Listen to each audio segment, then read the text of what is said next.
Well, hey there, everybody. It's Linnea for Ink on 3, and today I am jumping into a world that is completely unknown to me, and I know that I am a little bit behind the eight ball, but that's all right. Better late than never. So I am going to be using my Atelier Inks from Ink on 3 with the gel press.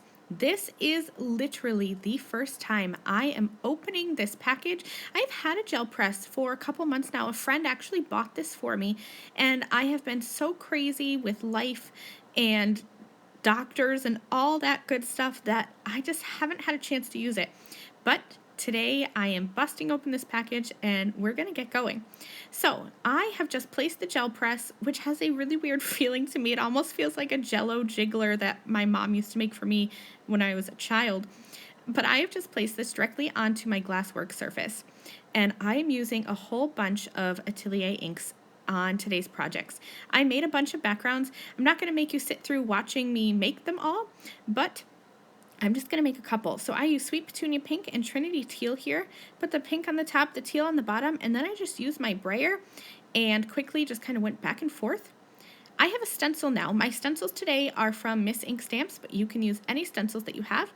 I put that Latte Love stencil down on top of my ink, and now I just have a piece of cardstock. This is inexpensive 80-pound cardstock. Put that over and gave it a good press, and look at this. This is my first time doing this, and it is my best result.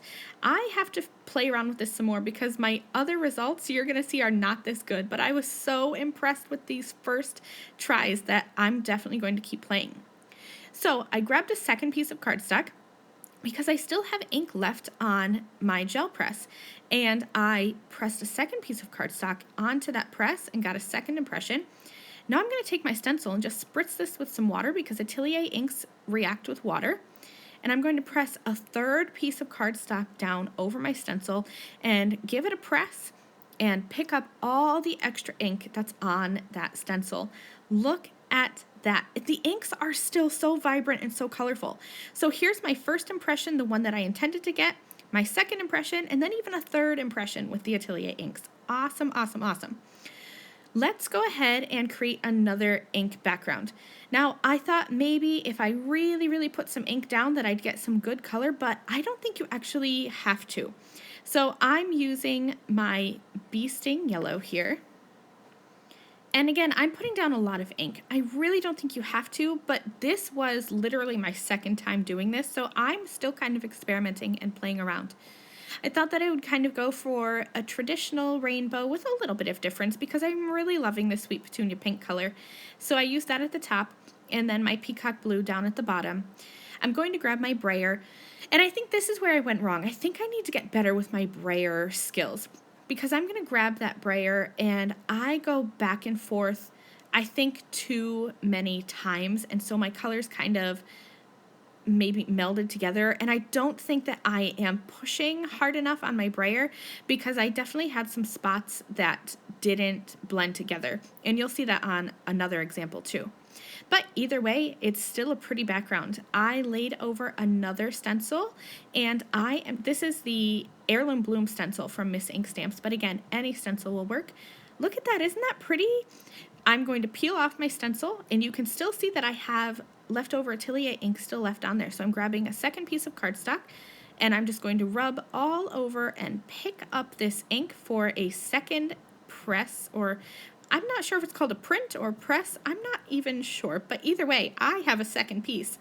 And now I'm going to grab that stencil, spritz it with a little bit of water because the Atelier inks are water reactive, and I will pick up a third print with these Atelier inks.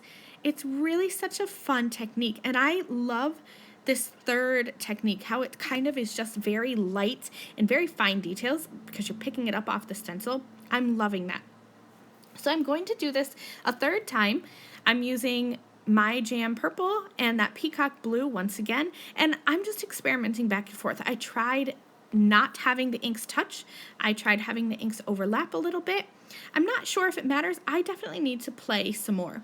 And this time I just went back and forth once with the brayer, and I don't think that was enough. So this is definitely something I need to play with, but it's a very forgiving technique because even though you're going to see when I peel off my paper here, even though I had an area where the ink didn't mix together. I didn't go down or up far enough with the brayer. I just kind of went once back and forth across the middle. So that's why you can see the ink is blended there in the middle and then harsh at the top and the bottom.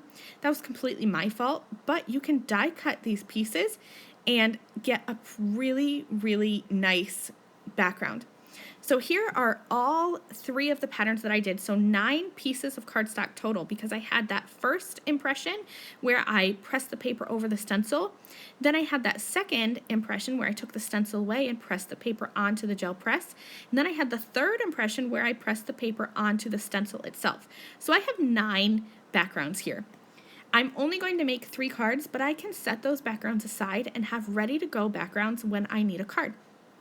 Now I'm using my first print because this is my favorite. I don't know what I did differently the first time around, but I am in love with these backgrounds.